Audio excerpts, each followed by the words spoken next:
शम्मी कपूर को फिल्मी दुनिया के रोमांटिसिज्म का बादशाह माना जाता है। आजकल तेरे मेरे प्यार के चर्चे हर ज़बान पर, वो देखो मुझसे रूठ कर मेरी जान जा रही है। दोस्तों, जिस दौर में दिलीप कुमार, राज कपूर, देवानंद और गुरुदत्त समेत भारत भूषण जैसे आर्टिस्ट रोने बिसूरने और फिल्मी प्रेमिकाओं के गम में डूबे हुए दर्शकों को रुला रहे थे, एक चमकीला सितारा कपूर खानदान का उभरा जिसने वो उछल कूद मचाई कि जमाना देखता रह गया। I am an Apple user, मतलब मुझे कंप्यूटर का शौक हुआ 1988 एंड मेरे घर वाले और कुछ मेरे दोस्त यार भी काफ़ी उन्हें आश्चर्य हुआ कि ये आदमी ये डेस्कटॉप पब्लिशिंग में घुस गया। बदन पे सितारे लपेटे हुए इस सितारे की मंजिल थी दर्शकों को बिल्कुल जंगली स्टाइल में याहू डांस शैली से रूबरू कराना और कश्मीर की कली से दर्शकों को परिचित कराना, जिसको लोग वाकई में कहते थे तुम सा नहीं देखा। शम्मी कपूर मस्त मौला, हर फन माहिर, हाजिर जवाब और खुश मिजाज हीरो थे। शम्मी कपूर ने 1953 में जीवन ज्योति फिल्म से शुरुआत की थी।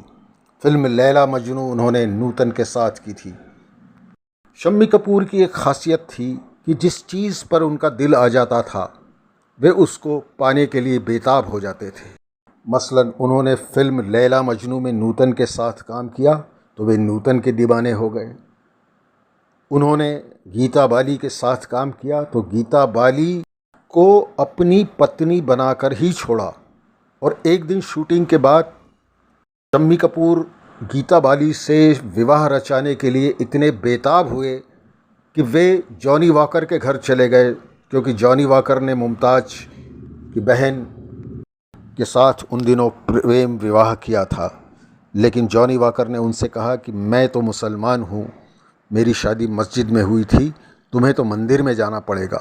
दोस्तों, गीता बाली और अपने एक दोस्त को लेकर शम्मी कपूर रात में एक मंदिर में जा पहुँचे और रात भर मंदिर के बरामदे में बैठे रहे। सुबह 4 बजे जब पुजारी आया तो उन्होंने 7 फेरे लिए और मांग भरने के लिए सिंदूर नहीं था तो उन्होंने लिपस्टिक से गीता बाली की मांग भरी।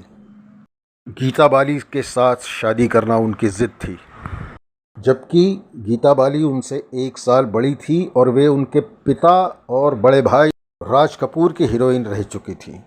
लेकिन ज़िद में शम्मी कपूर ने उनसे ब्याह रचाया। ये अलग बात है कि गीता बाली ज़्यादा दिनों तक इस दुनिया में नहीं जी पाई। शम्मी कपूर को स्कूल के दिनों से ही फिल्मों में काम करने की धुन सवार थी और इसीलिए उन्होंने कॉलेज की पढ़ाई भी छोड़ दी।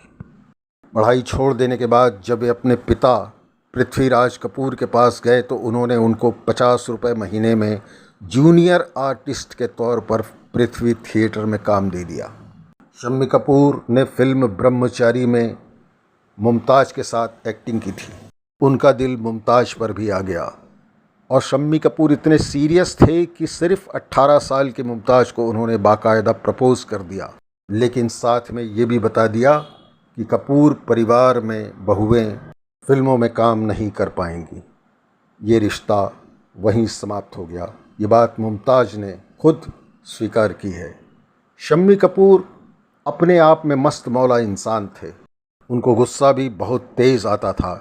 इसी गुस्से में एक बार वे शत्रुघ्न सिन्हा से भी झगड़ पड़े थे।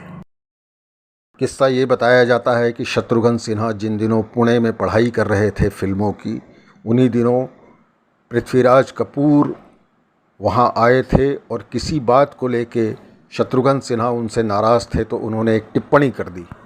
अपने पिता के खिलाफ टिप्पणी को शम्मी कपूर बर्दाश्त नहीं कर पाए और बात झूमा झटकी तक पहुँच गई थी। शम्मी कपूर ने लगभग 100 फिल्मों में काम किया। उनकी आखिरी फिल्म रॉक स्टार थी, लेकिन हर फिल्म में उन्होंने अपनी अलग छाप छोड़ी। उनको शत शत नमन।